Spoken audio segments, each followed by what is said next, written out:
Yo, what is up everybody? Welcome back to the channel One to Step. This video is on how you guys can log in into Danske Bank. For those people who do not know Danske Bank is a multinational banking and financial service corporation whose headquarters is in Copenhagen. Alright, so basically it's bank as you guys can see in its name. There's like a lot of features if you guys make yourself a Danske account. So basically you guys can get like a high mortgage loan and other like high interest stuff. Like if you guys want to know more about these stuff, you can visit like the official website of Danske Bank to know more about it. Its official website name is danskbank.com, DANSKEBANK.com. all right, so let's get into the video now, shall we? But before that, do hit that like and subscribe with notification on. It helps our channel to grow and it helps me to make more content like this. So yeah, let's go. First step, you want to search for Danske Bank and you want to click on where it says Danske Bank. It's going to take you to the official website of Danske Bank. Once you're over here, you just want to click on where it says log on over here. Once you click on log on, it's going to show you all this. So if you guys want to log in into business, you want to go on the business sector.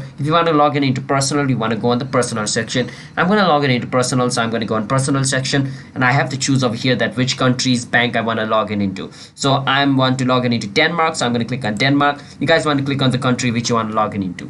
Now once you're over here, you just want to wait for some time and it's going to take you to like the Denmark version where you guys can log in into your account. Now you just want to enter your user ID over here. After entering your user ID, you just want to enter your password. After entering your password, just click on next and you should be able to log in into your account if the information you typed over here is correct. If it is incorrect, I don't think I have to tell you guys won't be able to log in into your account. So enter correct information over here, and if you guys click on forgot your password, you can recover your account's password if you forget it. Alright, so yeah, that's basically how you guys can log in into Danske e-banking, which means online banking. So hope you guys were able to understand the video. If you guys did, be sure to hit the like and subscribe to our YouTube channel with notification on. And it's me, Richie Kevin, signing out. See you guys in my next video. Bye bye.